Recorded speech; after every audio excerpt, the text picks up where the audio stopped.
એવી છે કે ફરી એકવાર બ્લેકઆઉટ જાહેર કરાયું છે અને જે દ્રશ્યોમાં પણ આપ જોઈ શકો છો કે ડ્રોન પણ દેખાઈ રહ્યા છે કે જે જગ્યાએ અમે સ્ક્વેર કરી રહ્યા છે એટલે સતત કચ્છમાં અને બનાસકાંઠામાં આ જોખમ રહેલું હોય છે અને લોકો સતર્ક છે। જે પ્રકારે મોહિત જણાવી રહ્યા છે તે મુજબ એલઓસી નજીક પણ પાકિસ્તાન દ્વારા ફાયરિંગ સતત થઈ રહ્યું છે।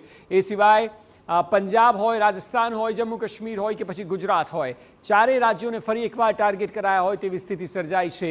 એ ફરી એકવાર સાબિત થાય છે કે પાકિસ્તાનમાં સરકારનું નહીં પરંતુ આર્મીનું ચાલે છે। એટલે આસિફ મુનીર નક્કી કરશે કે પાકિસ્તાનની સ્ટ્રેટેજી યુદ્ધને લઈને શું હશે, પરંતુ આર્મી હવે એ લેવલ પર પહોંચી ગઈ છે કે જ્યાં તે ભારત સાથે યુદ્ધ ઈચ્છતી હોય તે પ્રકારની જ સ્થિતિ છે। કારણ કે યુદ્ધ વિરામની જાહેરાત કરવામાં આવી, ન માત્ર અમેરિકાએ પોસ્ટ કર્યું પરંતુ ત્યારબાદ ભારતે પત્રકાર પરિષદ કરીને કહ્યું કે યુદ્ધ વિરામ 5 વાગ્યાથી લાગુ।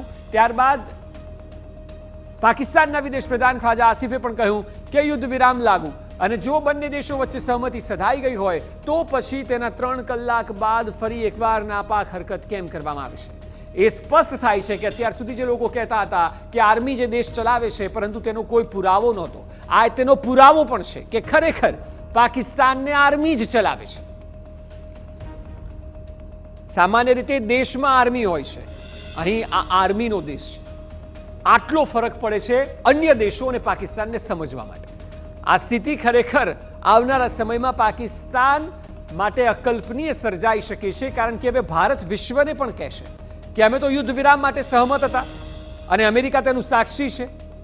ભારતે કંઈ જ કર્યું નથી ત્યારબાદ અને જુઓ આ સ્થિતિ શું સર્જાઈ। એટલે જો હવે ભારત આવનારા સમયમાં પાકિસ્તાન પર ચડાઈ કરે છે તો આખું વિશ્વ આમ પણ ભારત જોડે હતું પરંતુ હવે તો નક્કી ભારત સાથે હશે। હવે પાકિસ્તાન સાથે આ સ્થિતિ બાદ ચીન પણ ન રહી શકે, તુર્કી પણ ન રહી શકે, કારણ કે વિશ્વનું પ્રેશર આવે કે જે સમયે યુદ્ધ વિરામ થઈ ગયું છે ત્યારબાદની વાત પતી જાય। કોઈ વ્યક્તિ જુઠ્ઠાણું ફેલાવે તે સમજી શકાય, કોઈ દેશ જુઠ્ઠાણું ફેલાવે, આખો દેશ, તેની સરકાર, તેની આર્મી, અને સીઝફાયરનો ભંગ થાય। આ સ્થિતિ ખરેખર પાકિસ્તાનની વર્તમાન દયનીય પરિસ્થિતિ જે છે તેનો ચિતાર આપે છે।